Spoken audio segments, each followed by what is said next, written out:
सर्वांना श्री स्वामी समर्थ. हॅलो नमस्कार, मी गायत्री पाटील तुमच्या सर्वांचे अगदी मनापासून स्वागत करते आपल्या यूट्यूब चॅनलवर. तर हा ब्लॉग आहे अमावस्येच्या दिवसचा. कालच्या दिवशी थोडंसं तब्येत ठीक नसल्यामुळे आणि गुढीपाडवा सुद्धा होता, त्याच्यामुळे तब्येतही थोडी जास्त कामांमुळे खराब झालेली होती. तर कालचा ब्लॉग आपला आलेला नव्हता, म्हणून आज ब्लॉग अपलोड केलेला आहे. बघा, नवीन येतात, जुने होतात, जुने झालेले जातात. आपण दरवाजा उघडून ठेवायचा कायमचा. घरात आले की प्रेम, जाताना समाधान आणि निरोप. लोकांच्या बाबतीत हे नियम पाळले की घराला घर पण राहतं. घरात फक्त रिकाम्या भिंती बघून बसणं काय किंवा अचानक झालेल्या गर्दीत हरवून जाणं काय, दोघांची सवय असावी. शेवटी घर कोणाच्या मालकीचं नसतं. खिडकीतून येणारा प्रकाश सुद्धा रात्री हा निघून जातो. तर बघा, तुम्हाला सांगितल्याप्रमाणे अमावस्या होती आणि आता उद्यापासून म्हणजे चैत्र महिन्याला सुरुवात होणार होती. उद्या चैत्र पाडवा, नवीन वर्षाचा पहिला दिवस आणि आपला मराठी नवीन वर्षाची सुरुवात म्हणजे गुढीपाडवा. म्हटल्यानंतर बऱ्याच दिवसांपासून ही खिडकी अगदी डोळ्यासमोर येत होती. जेव्हा जेव्हा काम करायची तेव्हा ती डोळ्यासमोर यायची आणि खूप जास्त ती घाण सुद्धा झालेली होती. म्हटल्यानंतर सकाळी छान अशी आधी देवपूजा केली. त्याच्यानंतर आता खिडकी घासली. खिडकीच्या वरची जी भिंत होती ती सुद्धा पूर्णपणे खराब झालेली होती, सो ती सुद्धा क्लीन केली. किचन ओट्याच्या खालचे डबे वगैरे, किचन ओट्याच्या खालचं पूर्ण दोघं कडप्पे जे होते ते छान असे साफ केले.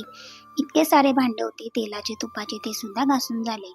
आणि एवढं सगळं करून झालं. टॉयलेट बाथरूम छान अशी क्लीन करून घेतलं. सगळे घरातील जाडी वगैरे काढून घेतले, कारण अमावस्या होती आणि ही ह्या वर्षाची शेवटची अमावस्या सुद्धा होती. आणि उद्यापासून नवीन वर्ष, नवीन सेवा. चैत्र महिन्याच्या अजून थोड्या सेवा वाढणार आहेत आणि कोणकोणत्या सेवा करायची याचा सुद्धा मी फुल ब्लॉग आपल्या यूट्यूब चॅनल अपलोड केलेला आहे. आणि तुम्हाला सांगितल्याप्रमाणे आज अमावस्या होती, त्याच्यामुळे आपण घर पुसण्याच्या पाण्यामध्ये खडे मीठ टाकत असतो, थोडंसं गोमूत्र आणि हळद.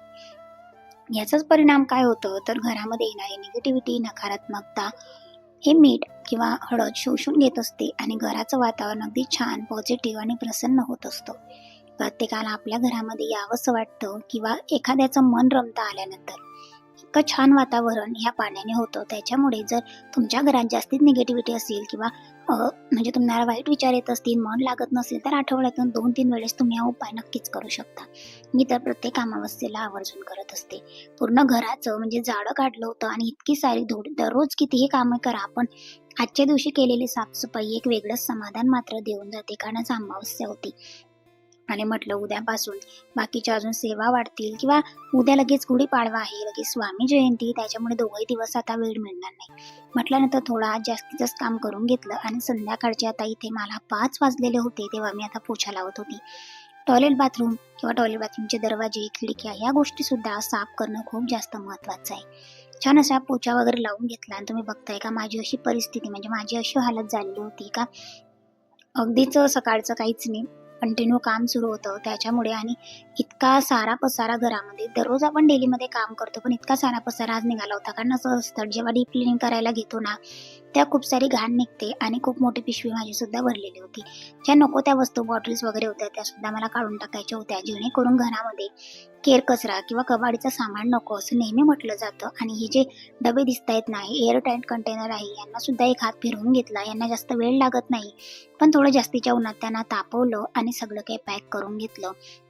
कारण जेणेकरून आता ऊन सुद्धा बऱ्यापैकी छान तापते, म्हटल्यानंतर त्या उन्हाचा फायदा घेतला आणि सगळं काही भरून घेतलं. हे 3-4 डबे जे होते ते मी छान असे डीमार्ट वरून घेतलेले होते. आणि नंतर ते झाल्याच्या नंतर आता किचन ओटा वगैरे किंवा घरं पोछा वगैरे लावून माझं झालेलं होतं आणि जो सामान मी आता काढलेला होता तोच पुन्हा भरायचा होता.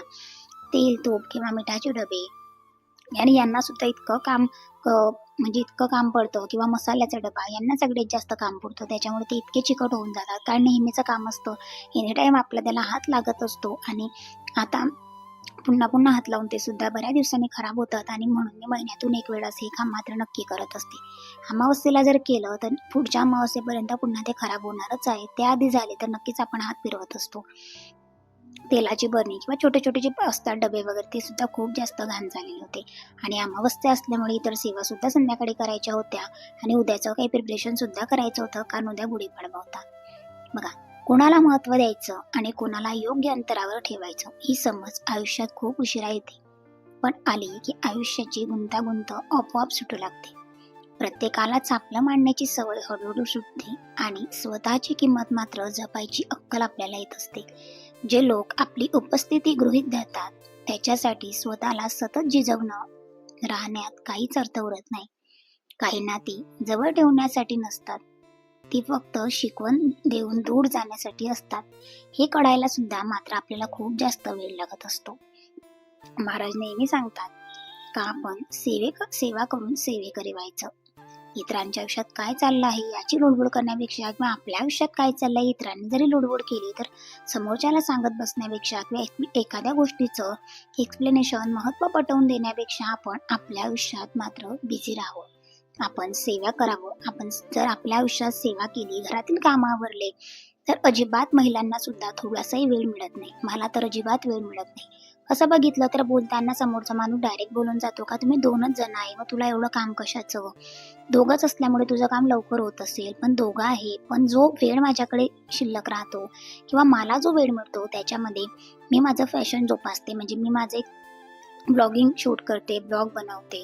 म्हणजे त्या बाबतीतही अजून जर माझ्याकडे वेळ शिल्लक राहत असेल तर मी छान असं माझ्या सेवा वगैरे करून घेतले, जेणेकरून मनाला आत्मिक समाधान मिळतं. अधूनमधून घराची साफसफाई करते. म्हणजे माझ्याच घरामध्ये माझं मन अगदी शांत होतं, रमून जातं. मला माझ्याच घरात आनंद वाटतो, कारण मी तितकं स्वच्छ घर ठेवत असते. एखादा व्यक्ती आपल्या घरात यावा किंवा 2-4 पाहुणे आपल्या घरात यावे आणि मग आपण साफसफाई करावी. इतरांनी म्हणावं का वा तुझं घर किती सुंदर आहे, तुझं किचन किती सुंदर आहे, यासाठी कधीच साफसफाई करू नये. तर आपल्या घरामध्ये आपण नेहमी राहत असतो. आपल्याच घरातील लोकांना आपल्याला छान वाटावं, घरामध्ये प्रसन्नतेचं वातावरण वाटावं, निगेटिव्हिटी किंवा निगेटिव्ह गोष्टी, वाईट गोष्टी आपल्या घरात येऊ नये यासाठी आपण खरं तर स्वच्छता करावी. येणारा काय 1 दिवस येईल, 2 दिवस येईल आणि तो निघून जाईल. पाहुणे किती येतात, 1 दिवस किंवा 2 दिवस, पण आपल्याला नेहमी आपल्या संसारात जर मन लावायचं असेल तर ही स्वच्छता अधूनमधून खूप जास्त गरजेची आहे. त्याचप्रमाणे ज्याप्रमाणे आपण घराची स्वच्छता करतो अगदी त्याचप्रमाणे मनाची स्वच्छता करणं सुद्धा खूप गरजेचे आहे. आणि म्हणूनच मनाची आणि घराची दोघांची स्वच्छता होते. मनाची स्वच्छता करण्यासाठी मात्र स्वामींच्या नामस्मरणात गुंतून जायचं. स्वामी चरितसारामृताचे 3 अध्याय आणि 11 माळी जप करायचा. दररोज एक आरतीला जायचं.